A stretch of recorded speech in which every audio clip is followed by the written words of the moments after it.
શિક્ષણ મંત્રી પ્રફુલ્લ પાનસેરિયાના વિસ્તાર સ્વામિનારાયણ મિશન રસ્તો દયનિત હાલતમાં અનેકવારની રજૂઆતો છતાં તંત્ર મૌન.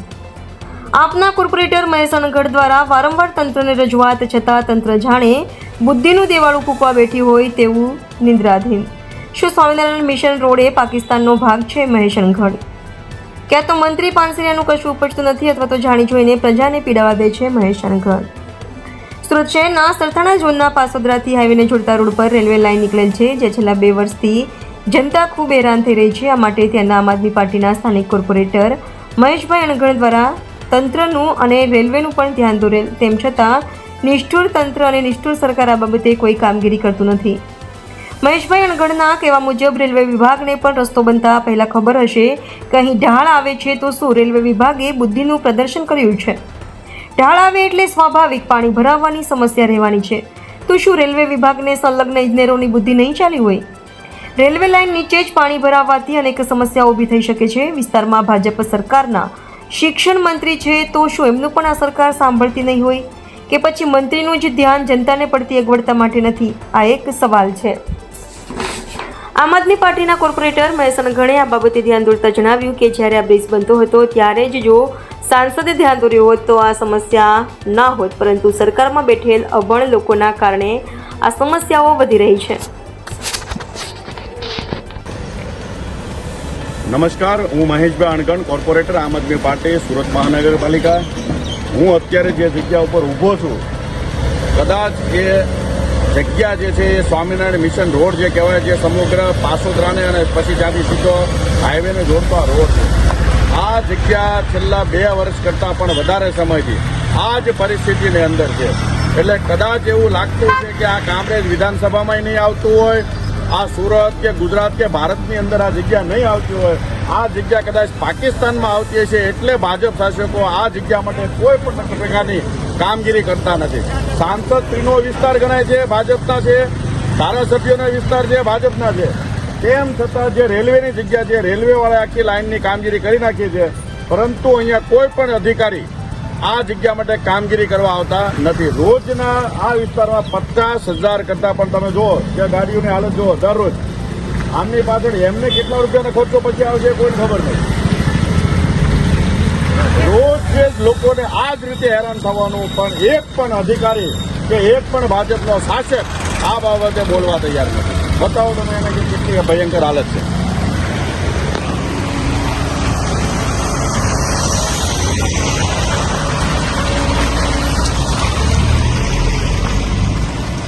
જો ગાડી હમણાં આવે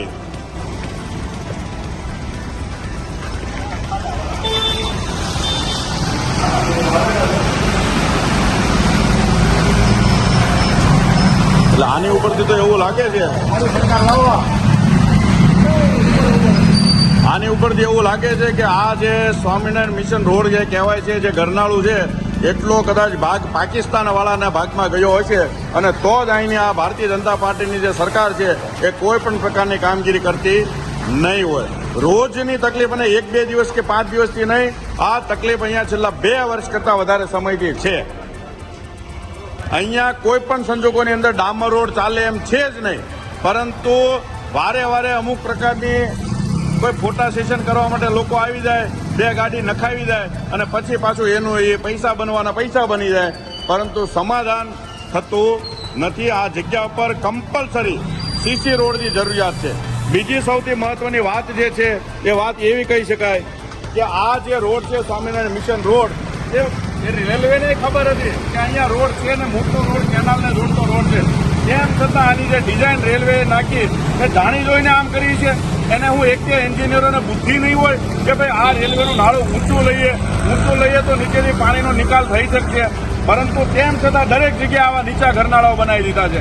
એટલે બધા બુદ્ધિના બારદાનો ભેગા છે, અને એક જે સત્તામાં બેઠેલા નેતાઓ, અભણ નેતાઓ, જેને ભાન જ નથી પડતી કે ભાઈ કોઈ ડિઝાઇન આવી છે તો એમાં સુધારો કરવો જોઈએ, આવો વધાવી લો, સાહેબ કરીને વાહવાહી લઈ લો. પબ્લિક હેરાન થાય છે, એ એક ભાજપના નેતાને દેખાતું નથી. અને આ બધી ગાડીઓને રોજ હેરાન થવાનું, આ બધાની ગાડીઓની એક્સેલોની શું હાલત થતી છે ખબર નથી. કેટલાને તો ઓપરેશનો કરાવવા પડે એવી પરિસ્થિતિ થઈ જાય છે. અને આખો રોડ અહીંયાથી 2 વર્ષ પહેલા અહીંના જે ધારાસભ્ય કહેવાય એને મોટા ઉપર ખાતમુહૂર્ત ઠોકી દીધું, પણ 2 વર્ષે હજી રોડ પૂરો થયો ખરા? એટલે વાહવાઈ લેવી હોય ને તો સૌથી પહેલા પૂકી જવાનું. બરોબર? હા, લોકો કહે છે સાચી વાત છે, વાહવાઈ લેવી હોય તો પૂકી જવાનું. પરંતુ સમસ્યા છે ત્યારે કોઈ દેખાતા નથી. જેમ વરસાદ પડે ને દેડકાઓ બહાર નીકળે ને એમ નીકળી જવાનું. અમે કરતા કરતા કૂદકા મારી નીકળી જવાનું. કોઈ લોકો બીજા કામ મંજૂર કરે તો ખાતમુહૂર્ત કરવા પહોંચી જવાનું. પણ અત્યારે મૂળ સમસ્યા છે ત્યારે ક્યાં છે આ નેતાઓ? એક જ દેખાય છે.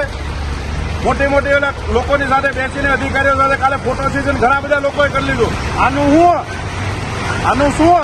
આ 50,000 લોકો પાસોદરા રહે છે, ખંડોદરા જવું હોય તો અહીંથી જાય છે, અને હાઈવે જવું હોય તો અહીંથી જવાય છે. એ બધા લોકો રોજ હેરાન થાય છે. આનો નિકાલ કેદી આવશે? કોણ લાવશે? કે પછી પાકિસ્તાનમાં જઈને કહેવું પડશે આ માટે?